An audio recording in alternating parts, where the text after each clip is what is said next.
and distinguished guests. Special welcome to Senator Cohen for being here, sir. Thank you. It's also my great pleasure to welcome you all to the first India Today Global Roundtable on the eve of the Indian Prime Minister's visit to the USA. As you've just heard, it adds a new chapter to our signature event, the India Today Conclave, in which we have been doing for the past 13 years.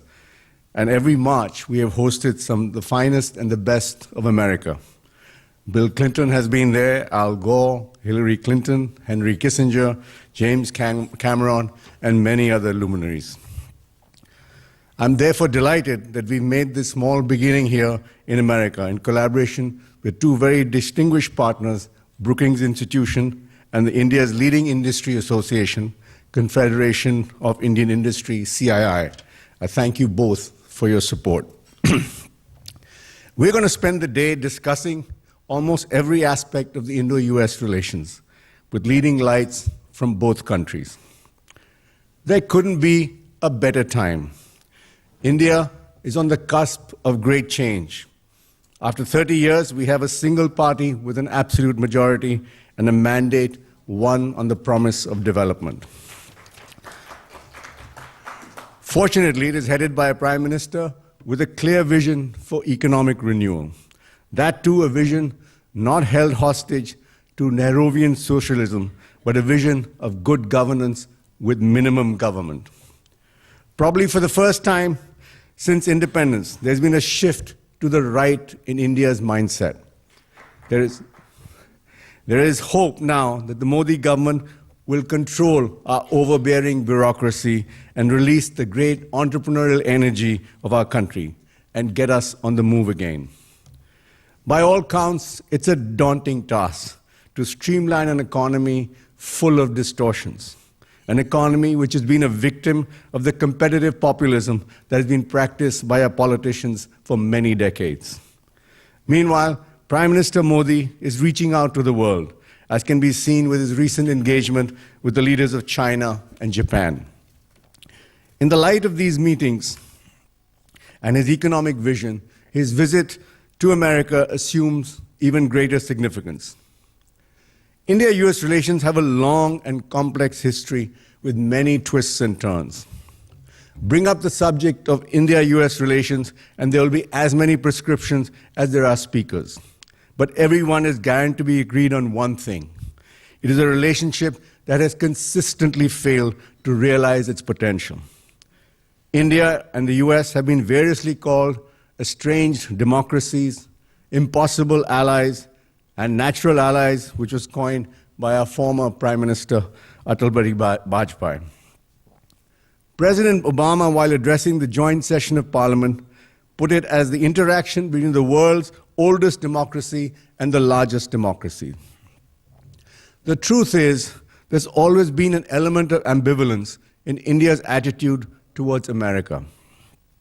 This was captured by Jairam Ramesh, former Congress Party minister, who also is a speaker at the roundtable, in his inimitable style in the title of a paper he wrote in 1999, and the title was, "Yankee, Go Home, but Take Me With You." And any which way, it is a relationship that has been better found its potential when it has been guided by politicians.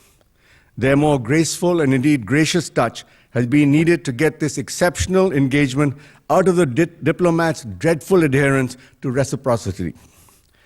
Bill Clinton saw the Jaswant-Dalbert dialogue as a way to rescue ties from clumsy diplomacy, and I quote, "If a relationship can be thrown off balance because of a diplomat's domestic arrangements, then surely that relationship needs work."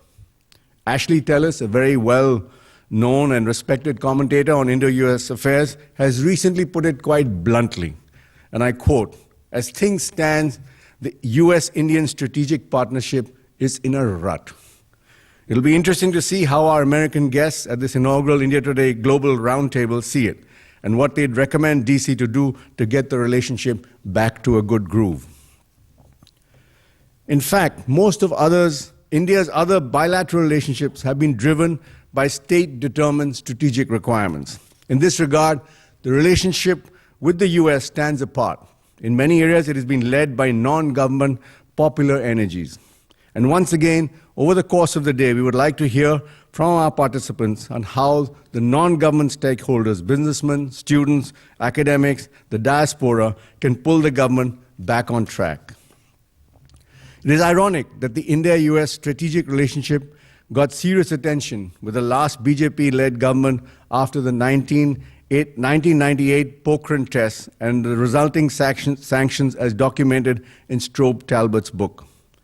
The big idea emerging from those years of initial discourse initiated by the BJP government was that India, as a vibrant democracy wedded to ideals similar to the US, cannot possibly be at odds with the US at all times. Washington understood that there was a need to revisit some of its own strategies that targeted India, particularly the technology control regimes. This stunted India's stature and were a roadblock to high technology trade and innovation. This is how the conversation expanded to include nuclear, space, and defense, which led to a framework known as the next steps in the strategic partnership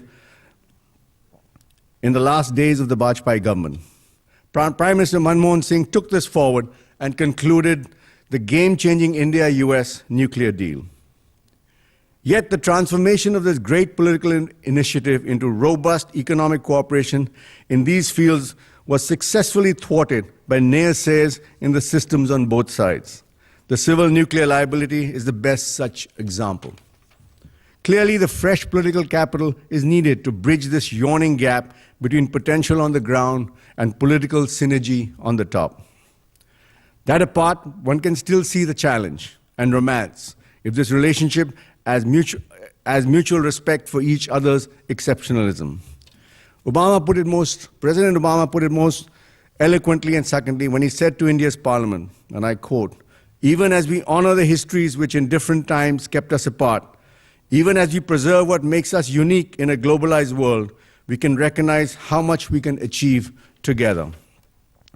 He and Prime Minister Modi have to heed this sentiment. Both India and US have immense soft power, and the exercise of this power is not mediated by governments. That's what makes us exceptional too, two great democracies. Business too needs to chip in to do much more. US was India's largest trading partner for the longest time, a partner with which India enjoyed trade surpluses. But the growth in trade between the two countries has slowed to a trickle. China is now India's largest trading partner, overtaking that position from the US as far back as 2007, 2008. America, as we all know, is all about business. So is the main focus of Prime Minister Modi's visit. He wants to attract FDI for his most recent pet project, Make in India. As Infosys founder Narendra Modi wrote recently, and I quote, "Modi has to make US legislators, civil servants, and corporate leaders feel that India is important, India is predictable, India is desirable, and India is easy to do business with." That's quite a tall order, and it'll take more than just words for Prime Minister Modi to do. We also have with us a panel of eminent Indian industrialists to discuss Indian investment potential and also the contentious issue of outsourcing the Bangalore-Buffalo divide.